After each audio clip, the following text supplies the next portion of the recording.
سبيل الله لهم عذاب شديد يوم الحساب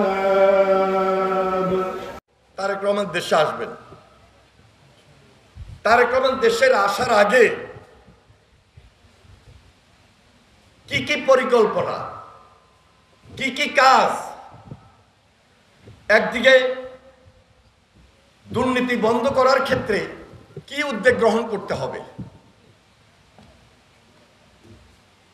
আরেকদিকে সবচেয়ে বেশি যেটা প্রয়োজন আমার আপনার সাধারণ মানুষের নিরাপত্তার জায়গাটা,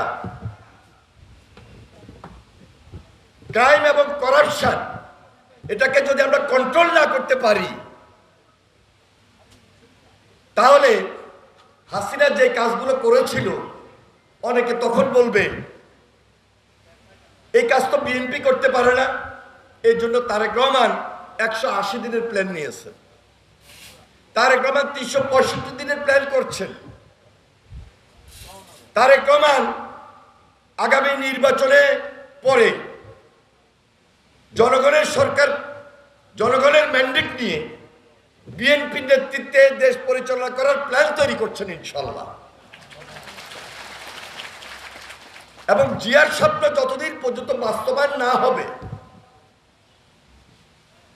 ততক্ষণ পর্যন্ত ধীরে ধীরে এই প্ল্যানগুলোকে একটা উন্নত বিশ্বের প্ল্যানে নিয়ে যাওয়ার পরিকল্পনা তিনি তৈরি করে সেই লন্ডনে বসে আমাদের মাঝে ইনশাল্লাহ আসছেন এবং আসবেন।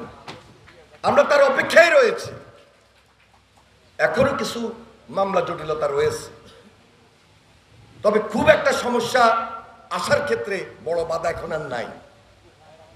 সেপ্টেম্বর মাস সামনে, আমরা আশা করছি সর্বশেষ অক্টোবর নভেম্বরের মধ্যেই খুব কাছের থেকে তারেক রহমানকে আপনারা যেভাবে পেয়েছিলেন সেই 2001-এ, এখনো খুব কাছের থেকে আপনারা পাবেন।